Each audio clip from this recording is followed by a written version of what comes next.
अस्सलामु अलैकुम नाजरीन। दुनिया की तारीख में ऐसे बहुत सारे बादशाह और फिरौन गुजरे हैं जिनको उनकी बादशाहत और दौलत के नशे ने मगरूर बना दिया और वो तकब्बुर में आकर खुदाई का दावा कर बैठे। ये लोग अपने इस नशे में बदमस्त होकर अल्लाह ताला की वहदानियत को ललकारने लगे और माज़अल्लाह खुदाई का दावा कर बैठे। इसके बावजूद भी उनकी तरफ अल्लाह ताला ने बेशुमार अंबिया को मबूस फरमाया और उनको हिदायत की तरफ बुलाया, लेकिन ये बदबख्त लोग अपनी सरकशी और अना पर अड़े रहे और अल्लाह ताला की वहदानियत का इनकार करते रहे। फिर जब ये हिदायत के काबिल ना रहे तो अल्लाह ताला ने इनको इबरत का निशान बनाया और उन लोगों को तबाह बर्बाद करके रख दिया और इन लोगों के नामो निशान को सफ़े हस्ती से मिटा दिया। अल्लाह ताला ने इनको ऐसी इबरतनाक मौत दी कि आज भी लोग उनसे इबरत हासिल करते हैं। नाजरीन, खुदाई का दावा करने वाले बदबख्तों में से एक शद्दाद भी था जिसने अल्लाह ताला की वहदानियत को ललकारा। नाजरीन, शद्दाद कौन था और किस तरह इसने अल्लाह ताला की नाफरमानी की और खुदाई का दावा किया और किस तरह इसने दुनिया में अपनी जन्नत तैयार की और इसकी बनाई गई जन्नत कितने सालों में तैयार हुई और फिर इसको किस तरह इबरत का निशान बनाया और इसका अंजाम क्या हुआ। अगर आप ऐसी ही इस्लामिक और मालूमात से भरपूर वीडियोस देखना पसंद करते हैं तो हमारे चैनल को लाजमी सब्सक्राइब करें। नाजरीन, शद्दाद उस कौम की नस्ल में से था जो दुनिया की सबसे ताकतवर कौम थी, जिसको कौम आद कहा जाता है। इस कौम के बारे में अल्लाह ताला कुरान पाक में इरशाद फरमाता है कि उनकी जैसी कौम ना अल्लाह ताला ने उनसे पहले पैदा की और ना ही उनके बाद किसी कौम को पैदा किया। कौम आद अहकाफ के अंदर आबाद थी। अहकाफ ऐसी जगह थी जहाँ रेत के बुलंदो बाला टीले थे और ये इलाका यमन और ओमान के दरमियान है। इस इलाके में कौम आद 850 साल पहले आबाद थी। इस कौम पर अल्लाह ताला का ये खास करम था कि अल्लाह ताला ने इस कौम को दुनिया की सबसे ताकतवर कौम बनाया था।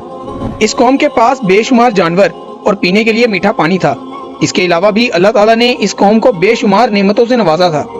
चुनाचा इस तरह नेमतों की फरावानी और ताकत की वजह से ये कौम भटक गई और ये नाफरमान और बागी हो गए।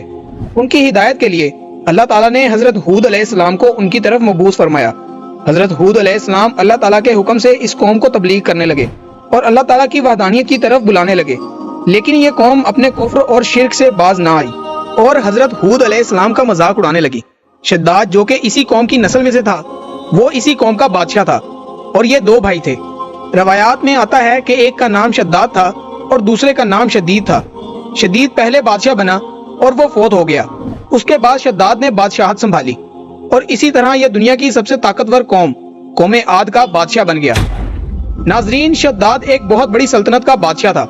शद्दाद की बादशाहत यमन से लेकर इराक तक और बाज रवायात के मुताबिक ईरान तक फैली हुई थी। शद्दाद ने अपनी ताकत के जोर पर बड़े बड़े बादशाहों को जेर कर लिया था।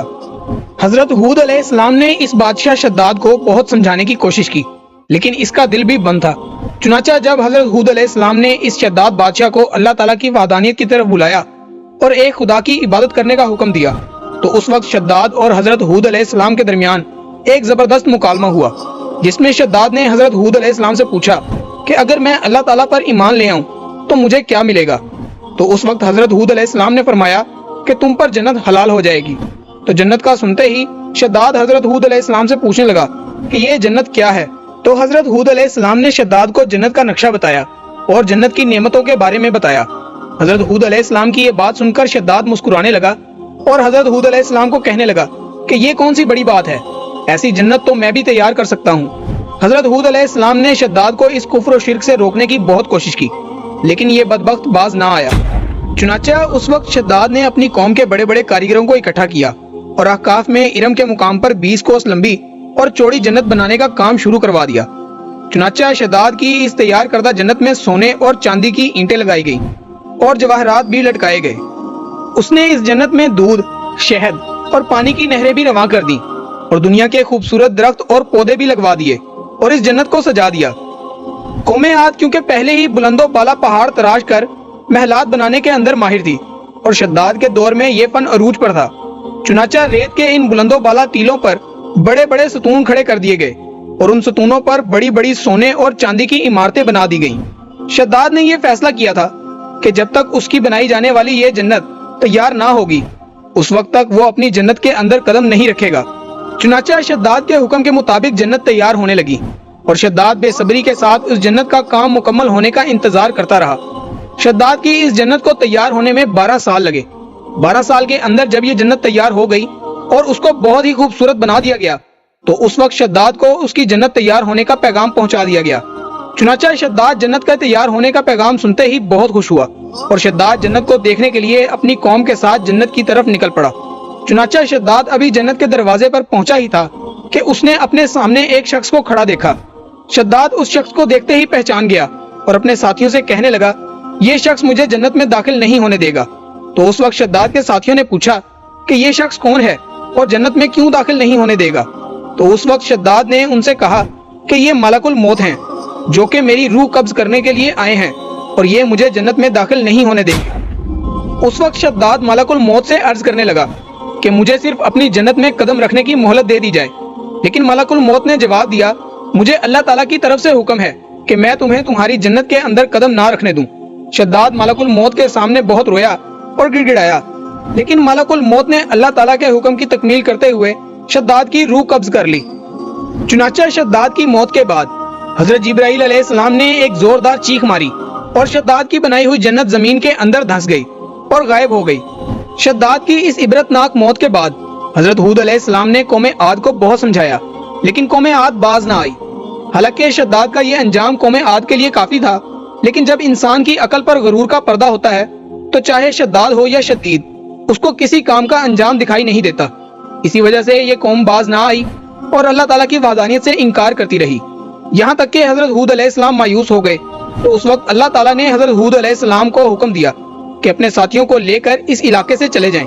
اللہ تعالیٰ کا یہ حکم پاتے ہی حضرت ہود علیہ السلام نے آخری بار اپنی قوم کو سمجھانے کی کوشش کی، لیکن وہ لوگ پھر بھی باز نہ آئے۔ تو حضرت ہود علیہ السلام اپنے ساتھیوں کو لے کر اس علاقے سے روانہ ہو گئے۔ چنانچہ اللہ تعالیٰ نے ان کے جانے کے بعد قوم عاد پر خوفناک آندھیاں مسلط کر دی۔ اللہ تعالیٰ کی طرف سے آنے والا وہ طوفان 7 راتیں اور 8 دن تک رہا، یہاں تک کہ وہ لوگ اپنے بلند ستون اور سونے چاندی کے محلوں سمیت زمین کے اندر دھسا دیے گئے اور غرق کر دیے گئے۔ اور اللہ تعالیٰ نے اس قوم پر اس قدر دردناک عذاب نازل فرمایا کہ اس قوم کا نام و نشان تک نہ رہا۔ جس وادی کے اندر بڑے بڑے بلند و بالا محلات ہوتے تھے، وہ تمام کی تمام وادی ریت کے ایک صحرا کے اندر تبدیل ہو گئی۔ قوم عاد کو اللہ تعالیٰ نے اس طرح غرق کیا کہ وہاں صرف ریت کے ٹیلے باقی رہ گئے اور کسی بھی چیز کا نام و نشان نہ بچا۔ ناظرین، اور اس طرح اللہ تعالیٰ نے شداد اور اس کی قوم کا عبرتناک انجام کیا اور ان لوگوں کا نام و نشان مٹا دیا۔ اللہ تعالیٰ سے دعا ہے کہ اللہ تعالیٰ اپنی فرما برداری کے اندر زندگی گزارنے کی توفیق عطا فرمائے۔